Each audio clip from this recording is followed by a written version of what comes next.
Ang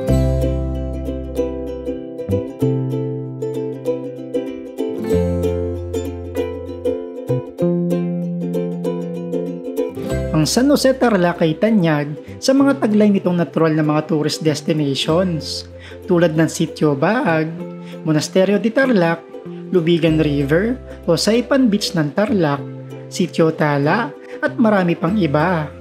Lingid sa kaalaman ng nakararami, mayaman din ang San Jose Tarlac sa mga lupay na kanilang tinataniman ng iba't ibang produktong pang-agrikultura. Kaya sa video na ito ay ipapakita ko sa inyo ang mga nakatagong lawa o dam na kanilang pinagkukunan ng tubig para maging patubig sa kanilang mga sinasakang lupa. So tara, umpisa na natin ang adventure.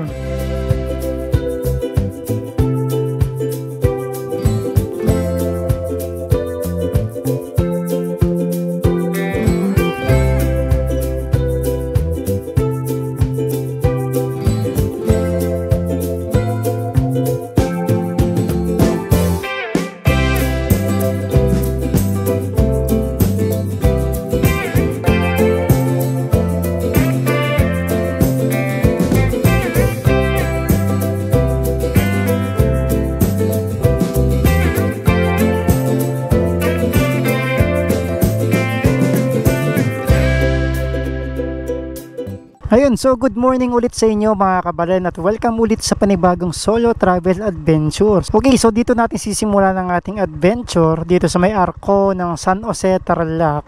So medyo late na akong ride out. Nakarating na ako dito ng 8:30 na ng umaga. And then yung first destination na pupuntahan natin is yung Moriones Dam.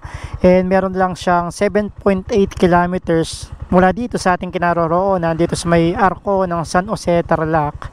And meron itong 9 minutes. And so umpisa na natin ang ating adventure.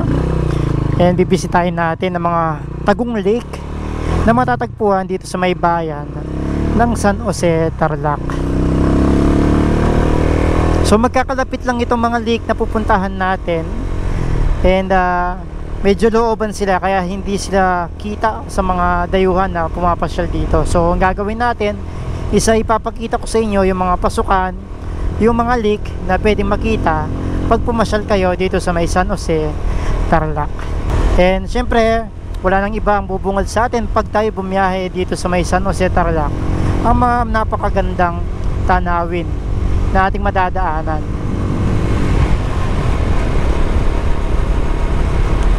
Wala na kasing bagyo kaya sinasamantala ng mga magsasaka yung mga pagbibilad ng mga palay, kasi nung mga nakaraang linggo nagkaroon ng bagyo na dumaan dito sa may Central Luzon, yung bagyong Ramil. Kaya sinasamantala ng mga lokal, mga magsasaka ang magandang panahon para makapagpatuyo sila ng mga bago nilang ani ng mga palay. Ayan ang mga bubungad na tanawin sa atin pag pupunta tayo dito sa may, or pag nandito tayo sa may San Jose Tarlac. Isa itong napakagandang destinasyon lalo na sa mga mahilig mag road trip, itong bayan ng San Jose at saka yung bayan ng Mayantok. Dito lang yan sa may Tarlac, probinsya ng Tarlac. Yan ang mga bubungad sa atin, mga kabundukan, mga mountain range ng Tarlac, Pangasinan at Zambales. Tapos meron pang isang lake na matatagpuan pala dito. Kung manaalala ninyo yung Chocolate Hills na pinuntahan namin dati, bago ninyo marating yung Chocolate Hills ng Tarlac is madadaanan ninyo yung lake na sinasabi ko. So dito yung papasok nun. Ayan, tuturo ko. Kung makikita nyo yung nakabakod na white, green, tapos merong signage ng San Jose, dyan yung papasok doon sa may lake. Kaso hindi na natin siya pupuntahan since na naging maulan nga nung mga nakaraang araw. Baka pangit yung ruta papunta doon sa may lake kasi rough road yung dadaanan dyan or papasok doon sa may lake na sinasabi ko. So in time, baka pasyalan na lang natin ulit yung Chocolate Hills ng Tarlac. Pero yung pupuntirihin muna natin mga destinasyon is yung mga lake dito sa may San Jose. So ipapakita ko na lang sa inyo yung drone shot dun sa lake na sinasabi ko nung nagpunta kami dun sa may Chocolate Hills. And sa mga hindi pa pala nakakapanood ng Chocolate Hills ride namin, pwede ninyo mapanood yung ride namin na yon or yung video na yon dito sa may screen natin or dyan sa may link sa may upper right corner ng screen. Ayan, sa mga nagtatanong nga pala kung ano-ano yung mga gamit ko during this ride, is pwede nyo makita dyan sa may product button or shop button dyan sa may ilalim. Pindutin nyo lang yung button na yan, and lalabas na yung mga products na ginagamit ko during ride. And tulad ngayon sa ride natin, makikita dyan, may dadirect kayo sa Shopee store, and then doon nyo makikita yung mga price ng mga product, etc, etc. Napakapayapa ng lugar dito no? Napakatahimik. At tapos napakaganda pa ng mga tanawin na madadaanan natin. Malapit na lang yung pupuntahan nating lake, nasa 5 minutes na lang. Tuturo ko din naman sa inyo yung papasok dun sa lake. Okay, so bali ito palang dinadaanan natin ngayon. Ito yung old route papunta ng Monasterio de Tarlac dito sa may San Jose. Ayan, so in 400 meters meron tayong papasukan na maliit na kalsada, and then yun yung papasok ng Moriones Dam or lake. Actually man-made lang itong mga lake na pupuntahan natin. Ewan ko lang yung last na lake na pupuntahan natin kung man-made din. Ito kasi parang ginawang dam para maging irrigation system dito sa may parte ng Moriones, kung di ako nagkakamali. Ayan, so papasok tayo dito, diretso tayo doon. Ito kasi pakanan na daan kung saan nanggaling itong mga nakamotor. Isa yung daan papunta ng Monasterio de Tarlac. Tayo papasok tayo dito.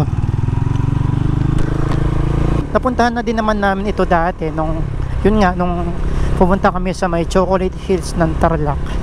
And dito kami nag-exit, nag-side trip kami dito sa may lake ng Moriones.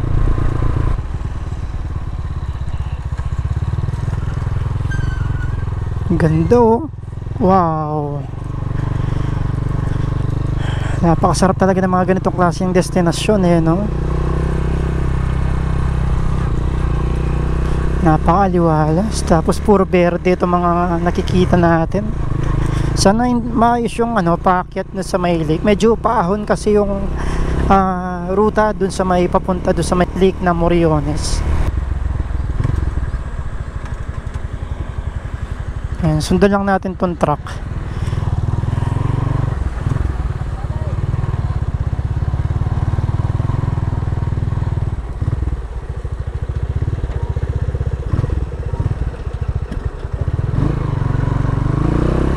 Kaso kumadang pala yung truck. Dito tayo sa may lake. So bye-bye lang natin tong medyo makipot na kalsadang ito hanggang marating natin yung lake. Ayun na yung lake yung dam. Yung medyo yung parang burol. Akit tayo dyan.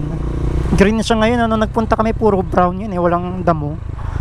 Ayan, so dito tayo akit sa may kanan.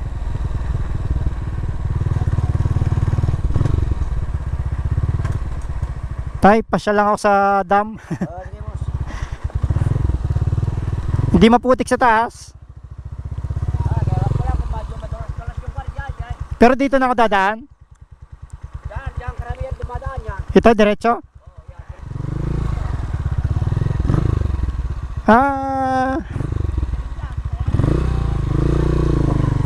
Dito na lang.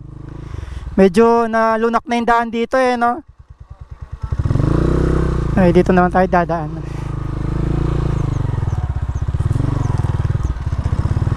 Madulas nga lang.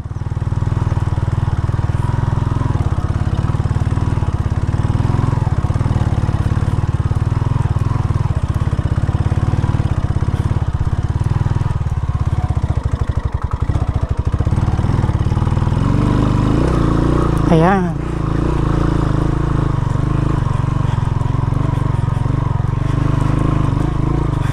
Tarik din pala no? Ayan, ito na yung lake ng Moriones. Wala na yung kubo dito. May kubo dati dito Ayan no?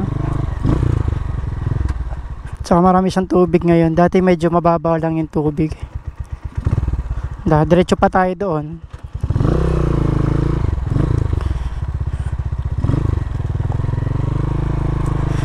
Para makita natin. Grabe, binik lang namin dati to. Sa motor medyo nagalangan akong umakyat kasi ang tarik niya.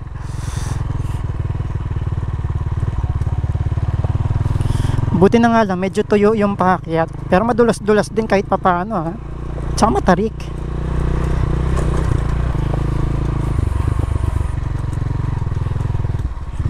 Wala na yung mga nakalagay dito, yung detalye ng dam. Nawala na.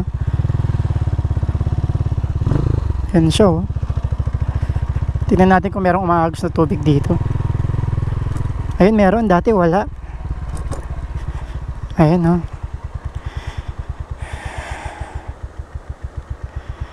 Ewan ko lang kung merong daanan dito.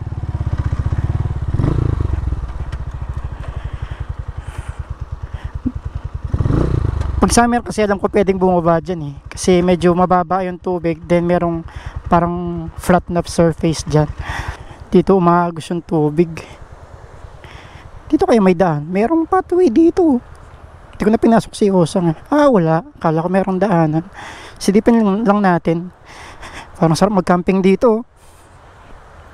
Oh, dito. Ganda ng spot. Rose spot to. Ganda. Ganda ng spot. Tapos katabi mo dito yung yung dam. Ayan, oh. Lakas ng tubig niya ngayon. Kasi dati alam ko may daanan to. Pag summer siguro alam ko pwedeng dumaan dyan. Tapos meron siyang daan doon sa may gilid. Gandang spot nito. Rose spot. Perfect spot to for camping. Napaka flat ng surface. Magaya ka ng tropa dito, dyan kayo mag-camping. Napakaganda. Tapos mag-fishing kayo dyan, no? Maraming mga isda dyan, eh. Ganda, oh. Ganda ng spot. Ayan. Tapos, masilong, papalibutan ka ng mga puno. Okay? Punta tayo doon sa may harapan, doon tayo magpalipad ng drone para makita natin yung ganda. Si Osang, oh. Ang ganda ng spot na yun. Pag may motor na si Melvin, si kaibigan, ayayain ko sa dyan. Kahit dito pwede ka na mag-camping, oh. Basta huwag lang kayo magkakalat. Ganda ng spot din dito. Dito kung grupo kayo, pwede dito. Ganda. Kahit dito, kahit marami pa kayo, pwede. Tapos mangingisda kayo dyan. Yan na lang yung catch and cook na lang kayo, di ba? Mga tilapia, dalag, hito, meron siguro dyan, tsaka mga hipon, no? Ngayon ko lang siya na-appreciate ng todo. Kasi nung nag-bike kami dito, sinight trip lang talaga namin siya. Ngayon ko pa lang siya talaga tuluyan na-appreciate. Ay dito maganda rin mag-camping, oh. Mabato nga lang, pero doon mas maganda. Lupa lahat.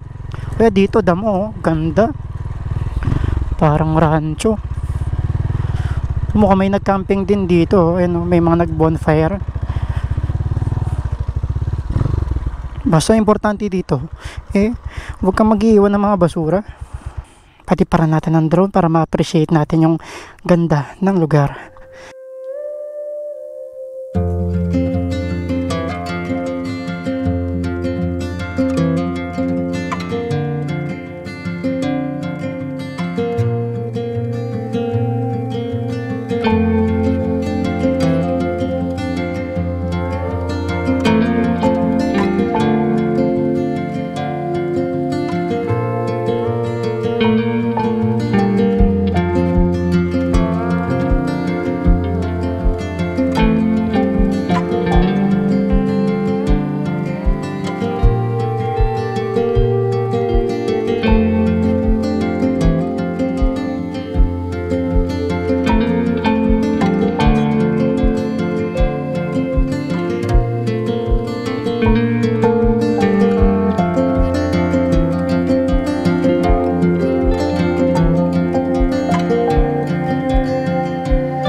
Ayun, so meron naman ako nakausap na lokal dito na mga nangingisda. Ang sabi naman daw nila is pwede naman daw mag-camping dito. Tsaka paghapon daw, tsaka paggabi, marami daw mga pumapasyal dito. Yun nga lang, nakiusap sila na kung papasyal dito or kung magka-camping man, since na libre lang itong spot, yung mga basura natin tulad ng mga to, is wag nating iiwan dito. Tulad yan, may bote ng alak, mga baso, yan, may milk tea pa, diba? Kung ano mga basura, pagkain na dinala natin dito sa spot na to, isadali natin pabalik at itapon natin sa tamang tapunan. Since na libre lang ang pumasyal dito, walang bayad, wag naman nating dumihan or babuin yung lugar, diba? In short, babuin. Syempre, binababoy natin yung lugar. Napakaganda ng lugar. Nakakalungkot lang is meron mga ganito mga basura na iiwan. So, munting paalaala lang sa lahat ng mga lugar na pupuntahan natin is wag na wag tayong mag-iiwan ng mga basura para mapanatili na rin maganda yung mga ganitong klaseng lugar. Okay, so next destination natin is pupunta naman tayo ng Villa Aglipay. Meron din sila nakatagong dam doon. So nasa 8.2 kilometers lang siya mula dito. Ayan, so ito na ulit yung main road. Kakaliwa naman tayo. Dito tayo nanggaling kanina eh. Ayan, so kaliwa tayo dito. And ito na yung mismo yung pinaka-barangay ng Barangay Moriones, San Jose, Tarlac.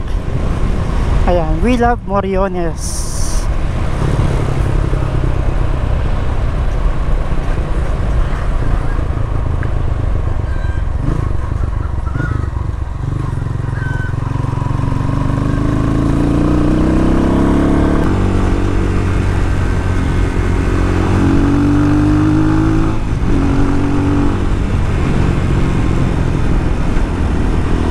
Ganda talaga ng mga kalsada dito. Di nakakasawang balik-balikan. Tapos solong-solo nyo pa yung mga kalsadahan. Di ba? Merong sharp curve dito. Ito, pagbaba. Ang dami na aksidente dito eh. Gugulat sila dyan oh. Biglang paliko. Ingat kayo dito.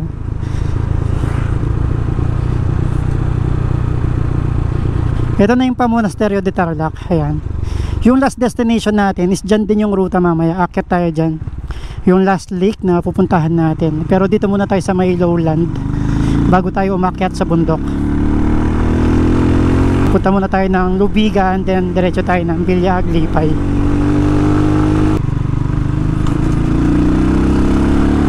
Lakas ng tubig dito sa may Saipan Beach. Ayan, so tawid lang tayo ng Lubigan Bridge, then kakanan tayo pagdating sa dulo papuntang Villa Aglipay. Yeah.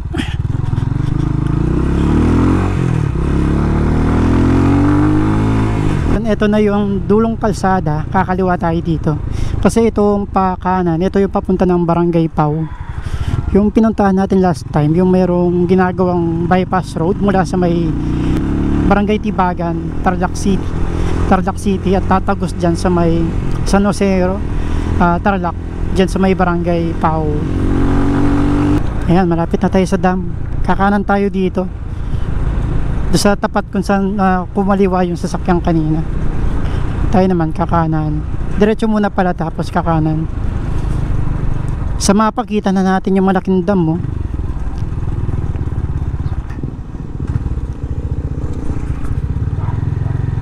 Ayan, dito na tayo sa may Villa Aglipay. Ayan na pala yung dam.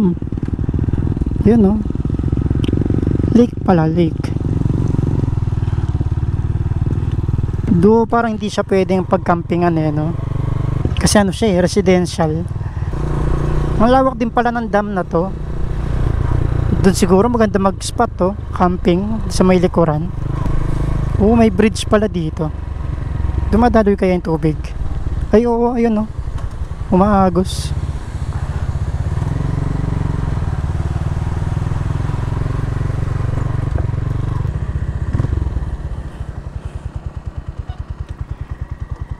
Paliparan lang natin ng drone na mabilisan para may ipakita ko lang sa inyo. Hindi siya advisable for camping. kasi daanan siya, unless doon kayo mag-camping sa kabilang side ng lake. Ayan, so ito na pala ang Villa Aglipay Lake or Dam. Napakalawak din pala niya no. Ang dami ding isda dito. Ayan, may mga nangingisda doon.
Okay, so next destination naman natin mula dito sa may Villa Aglipay is meron tayo 9.9 kilometers at meron itong 18 minutes.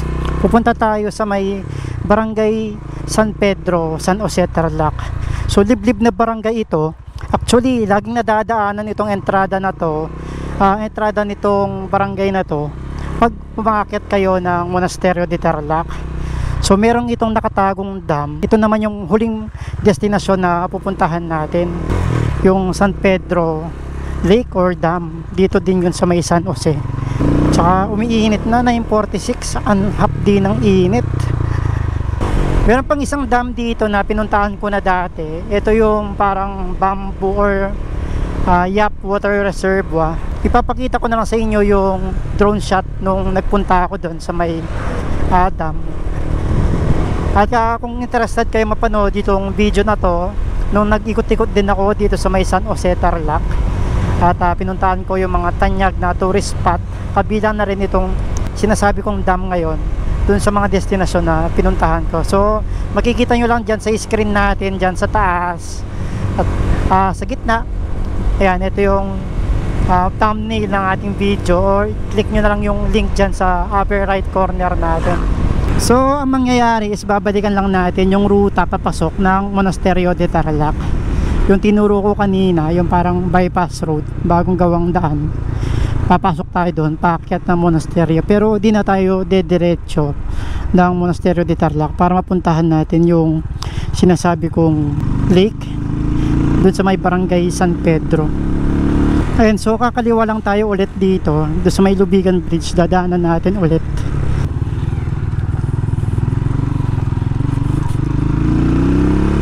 Ayan, ito na ulit yung Lubigan Bridge.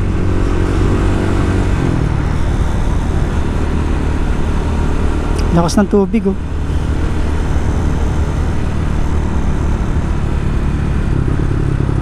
Ayan, so dyan tayo dadaan kung saan pumasok yung malaking truck na yun. May signage naman ng Monasterio de Tarlac.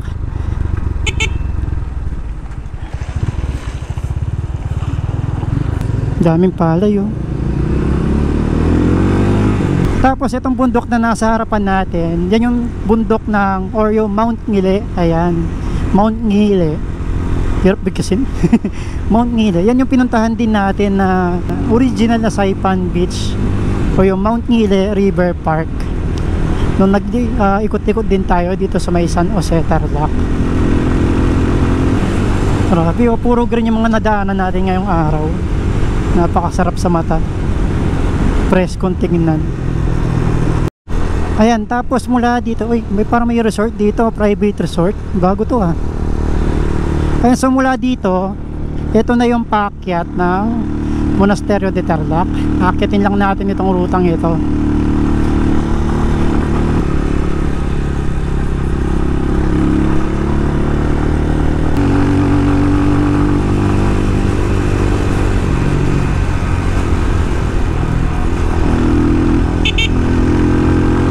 Ito na ang paakyat.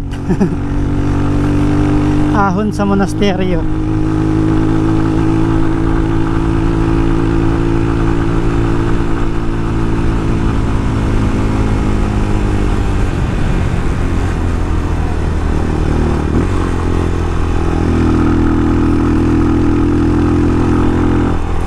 Pero di na tayo sasagad doon. Ito na yung papasok sa may Barangay San Pedro. Ayan o, welcome to Sitio San Pedro. So kumanan tayo dito bago tayo makarating sa may pinakatuktok o yung pinakamatarik na parte ng paakyat ng Monasterio de Tarlac. Is kumanan tayo dito sa kantong ito. Dito yung papasok sa may lake, dito sa may Sitio San Pedro, San Jose, Tarlac.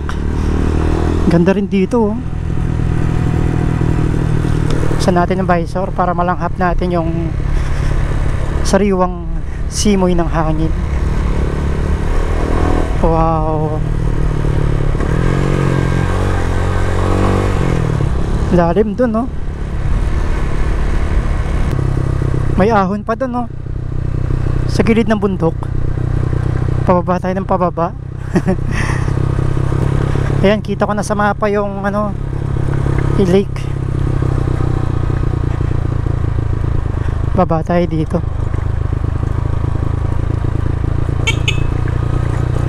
Ang ganda, puro puno. Wow, napaka presko dito. Tapos dito sinearch ko kasi sa Google Maps yung Barangay San Pedro, San Jose. Tinuturo niya mismo yung elementary school. Pagdating dito sa may kanto, kakaliwa tayo, doon yung papasok sa may lake. Kasi sa mapa pinapakanan pagdating doon sa may likuan, tayo papunta tayo ng lake, kakaliwa tayo. Feeling ko off-road na yon yung papasok. Dito tayo sa gilid para di natin magulungan yung mga palay. Ganda dito. Ngayon pa lang ako napadpad dito. Eto, dito yata. Eto, tama. Mukhang kakanan tayo dito.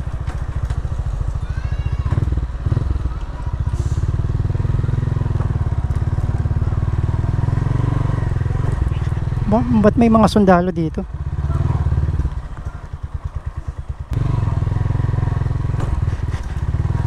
Sir, dito ba yung papasok doon sa may lake? Yung parang dam? Ay, di nga alam. Sige po, salamat. Rock road na dito. May truck. Padaanin muna natin.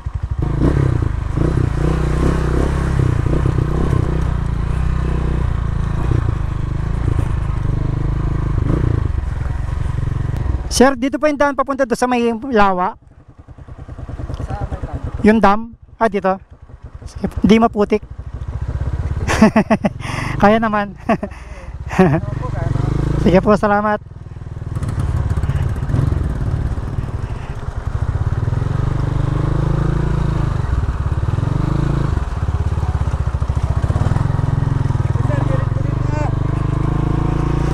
Pagdating dito, off-road na yung dadaanan natin.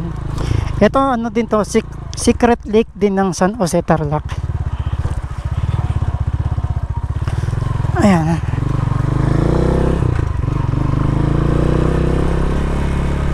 Pero doable yung trail Hindi naman siya ganun kabrutal, hindi siya technical. Maputik lang talaga kasi naulan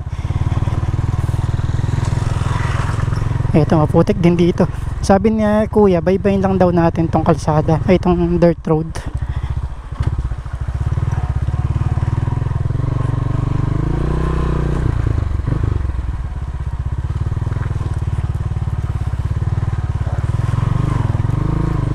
Grabe, malunak. Pero kaya. Kaya naman yan. Huwag mo lang hahatawin para di dumulas. Paggulungin mo lang. Pag hinataw mo yan, gegewang yan. Tudulas yung gulong mo sa likuran. Pwede rin gawing ruta to sa cycling adventure. Ang ganda eh. Yun nga lang, kapag tagtuyo. Kasi lubhang maputik pag maulan eh. Grabe nga putik. Buti na nga lang hindi siya straight na puro putik eh, no? Section by section lang naman.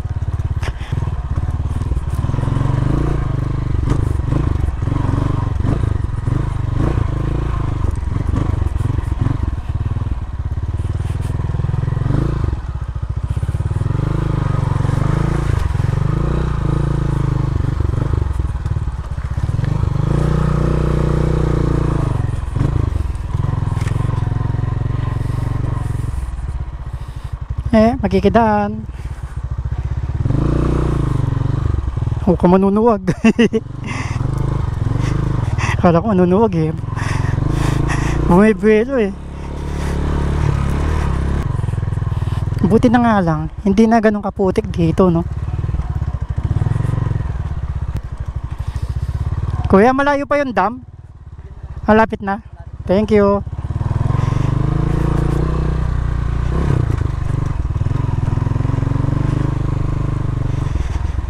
Malapit na lang daw. Dito din na maputik kasi may graba na yung route eh. Yun nga lang, technical yung packet. Aba to. Yeah. Go awesome. Dito tayo napadpad. Dapat sa kaliwa.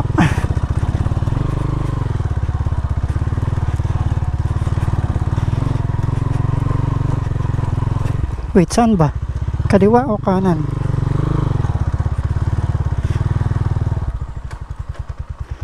Kaliwa o kanan? Saan tayo? Ngayon doon. Tama.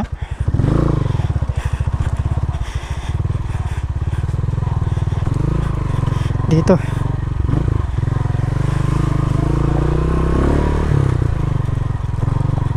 Akit dito.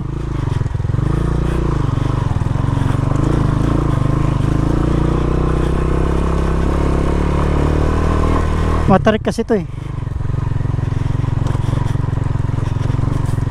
Ayan, ito na. Ito na.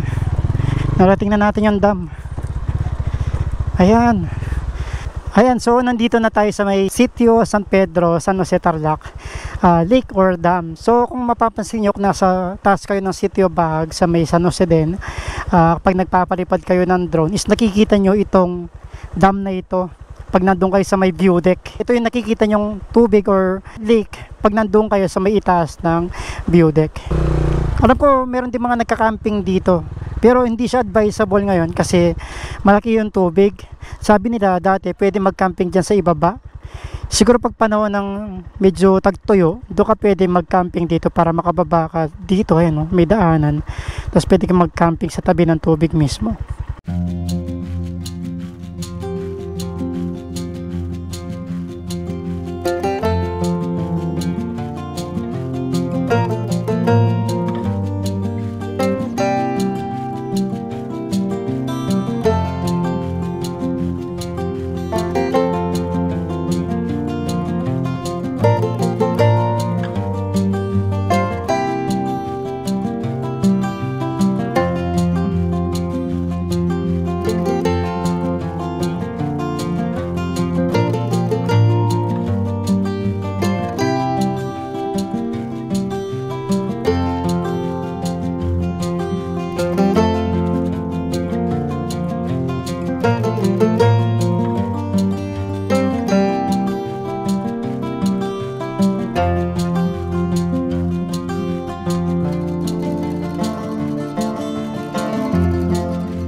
Kuya, magandang umaga po. Meron po ba nagka-camping dito? Pag wala nang laman yung tubig, Meron natutulog dyan. meron po. Totoo, marami. Marami din. Pag summer siguro, no? Siguro pag summer po, tagtuyot, dito yung mga lupa dyan sa gilid, no? Pwedeng mag-camping dyan. Mga nagtitent, ganon. Oo, Ganon. malawang yung kanyan yan. Malawak. Kala ko dito lang sila. Pag pala, siguro summer, no? Mga March, ganon. Saan po nang gagaling tubig niya? Sa bag?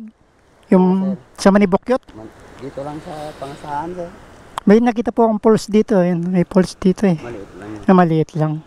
Nag-iisa lang po yung falls dyan. Siguro magandang balikan to pag summer, no? Pag malawak po siyang ganon. So po pwede magpaalam nun pag magka-camping dito. Yung mga kung dito, sir, meron tour guide dyan sa San Pedro. Meron sa barangay mismo. Siguro balik po kami dito mga summer ganun. Para na-try namin dyan mag-camping. Basta wag lang mag-iwan ng kalat. para makaulit.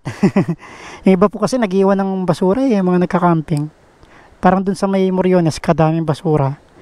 Yung mga nagpipiknik. Sige po kuya, salamat po. Pwede pala mag-camping dito, sabi ni kuya. Na pagtanungan natin na lokal dito.